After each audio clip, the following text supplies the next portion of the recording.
Dernier retour d'expérience de ce jour, ISG, avec Louise Kayser et John Selvier. Bonjour. Donc avec Louis, ce qu'on a essayé de faire cette année, c'était vraiment de gagner l'assiduité des étudiants. Et elle va vous présenter un petit peu ce qu'elle a mis en place pour avoir un temps passé qui a largement augmenté cette année. Voilà, donc il y a des étudiants que je suis depuis 2 ans, qui étaient donc en première année post-bac l'an dernier. Et ce qui a vraiment marché, c'est en très gros de leur mettre un objectif de présentiel obligatoire, un peu comme une punition presque. C'est-à-dire ceux qui n'ont pas fait le temps d'heures d'entraînement préconisé par semaine ou par quinzaine sont convoqués en présentiel à des horaires qui bien sûr ne les arrangent pas trop. Et alors ça les a fait démarrer d'une façon incroyable. Ce qu'on n'avait pas pu mettre en place pendant la première année. Et presque, parce que je suis très tard. Et donc j'ai vu quand même des progrès vraiment phénoménaux, parce que les deuxièmes années par exemple ont commencé, si ma mémoire est bonne, à 50%, et certains ont terminé à 97% en évaluation, ce qui est quand même à mes yeux très très bien. Ce sont des étudiants non spécialistes, c'est-à-dire qu'ils ne sont pas du tout littéraires. Et j'aimerais juste vous parler, je ne sais pas si ça vous intéressera, mais des 20% d'étudiants qui n'accrochent pas du tout à Voltaire. Parce que mon rôle, c'est, donc je les évalue au début, on voit qui est à 16, qui est à 30, qui est à 60, et après ils ont pour mission de travailler, ils peuvent me joindre par mail à toute heure, enfin je réponds très souvent, et je me connecte très souvent pour répondre toujours, pardon. Et le problème, c'est donc les 2 ou 3 sur 10 qui n'accrochent pas pour diverses raisons. Donc certains me disent d'office, mais madame, de toute façon, moi je suis nulle en orthographe. Oui, mais avec Voltaire, ça va marcher. Et parfois, j'avoue à mon grand désespoir que ça met quand même 1 an et demi à démarrer.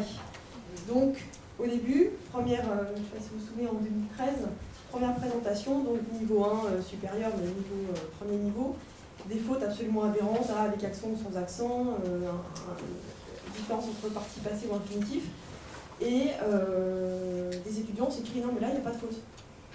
Donc gros plan dans l'assistance, et c'est là que j'ai vu moi que comme Voltaire était quand même hyper intéressant dans la gestion de groupe pour les niveaux très différents, parce qu'il y a des étudiants qui arrivent, donc qui sortent du bac, qui n'ont pas forcément fait leurs études en France, donc ils ont le problème de la langue, et d'autres qui ont fait 1 an, voire 2 ans dans d'autres cursus et qui sont beaucoup plus forts.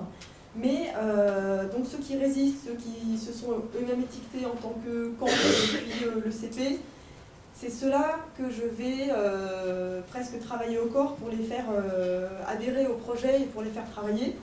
Et une fois qu'ils ont pris conscience de l'importance, je ne sais plus qui a parlé des... Ah non, c'était la personne sur Skype. Les recruteurs regardent l'orthographe. Et nos étudiants pensaient, bien sûr, qu'une fois qu'on a passé le bac, on n'a plus de français.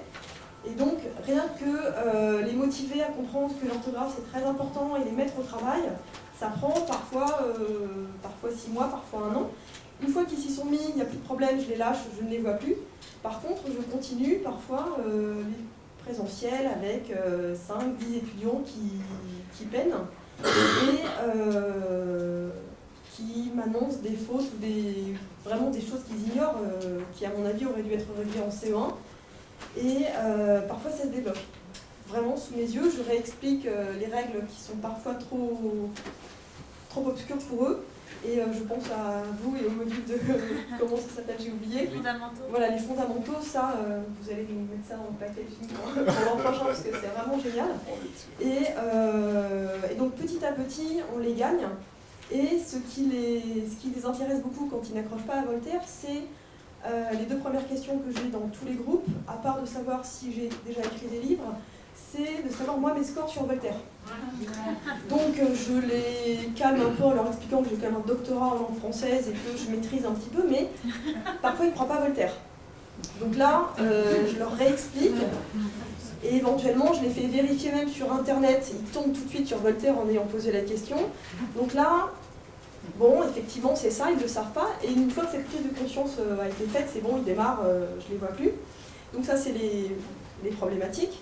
Et de l'autre côté, il y a un étudiant sur 20 dans chaque classe, dans chaque promotion, qui est hyper fort. Et donc j'en ai eu un qui, à la fin de... Parce que c'est ma cuisine interne, donc je note l'assiduité. Et je note aussi les progrès et les scores aux évaluations. On fait à peu près 3 évaluations par semestre. Et donc, il y en a un qui a commencé à avoir des super scores, donc 91% je crois au premier test. Et oui, vous êtes d'accord, c'est très bien. Et donc, il a fait tous les niveaux un par un. Il a écrit tout ce qu'il ne savait pas dans un petit carnet en copiant les règles. Et après, il a passé son temps à se faire des tests blancs.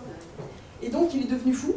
Il a écrit un mail de, je crois, 45 lignes, hyper bien écrit, avec 0 faute, sur « Mais madame, je deviens fou, j'ai bien travaillé, ça ne se voit pas. » Et je me suis dit, et alors, j'ai découvert que le test blanc, on ne voit pas le temps, l'administrateur d'univers ou de sphère ne voit pas le temps. Donc, je l'ai découvert en décembre, mais lui, il faisait des tests blancs toutes les semaines depuis septembre. Donc, ça a été très très dur pour lui. Et donc, je leur fais miroiter un petit peu bon, les progrès sur le CV, mais aussi le fait que je vais les faire travailler sur la version excellence. Et alors ça, ceux qui sont très forts se mettent à parce que je ne veux pas non plus les noyer dans Voltaire. Parce que si on leur donne trop de temps de travail à faire, et que les progrès ne démarrent pas ou démarrent énormément, et après ça stagne. Donc passer sur l'excellence, donc vraiment en 2 fois, ça permet de raccrocher ceux qui ont déjà dépassé les 85%, ce qui me paraît en école de commerce assez bien. Mais donc là ils apprennent des choses. Moi également sur la version excellence, j'ai appris des choses.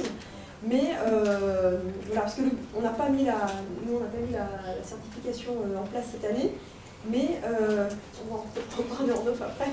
Mais ce que je vois, moi, ce que me rapportent les collègues qui font de la culture G ou même du français, c'est que le passage à l'écrit est quand même simplifié. Et parfois, quand je les ai, au bout de 2 ans, ils me disent « Ah mais madame, ça, telle faute, telle règle qui sont vraiment apprises par cœur parce que je pense que ça a été répété, ils percutent. Donc ça rentre.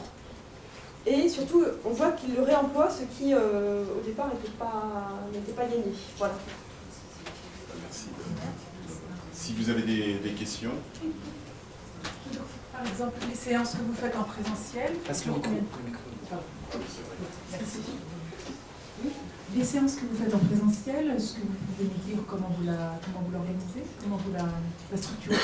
Alors, c'est vraiment à la carte, c'est-à-dire que je convoque ceux qui n'ont pas suffisamment travaillé, sachant que c'est ouvert à tous, ils ont des questions. Ça dure 1 heure.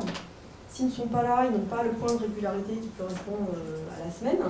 Et s'ils sont là, soit ils font vraiment, ils se connectent avec leur ordinateur ou bien dans la salle informatique sur Voltaire sur leur compte.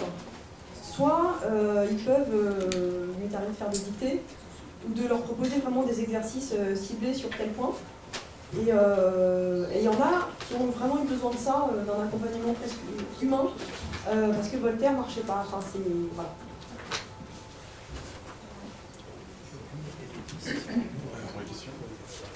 Un temps d'entraînement de combien vous exigez? Ça dépend des années, ça varie entre 3 heures et 5 heures par mois. 3 à 5 par mois. C'est-à-dire que normalement c'est 2 heures par semaine ou 1 heure selon leur emploi du temps, selon les vacances, voilà. D'autres questions? Et c'est un prof de lettres qui anime, en tout cas qui suit. Non, c'est moi. Vous avez une formation de... Ah oui, je suis docteur en français. Voilà. Oui.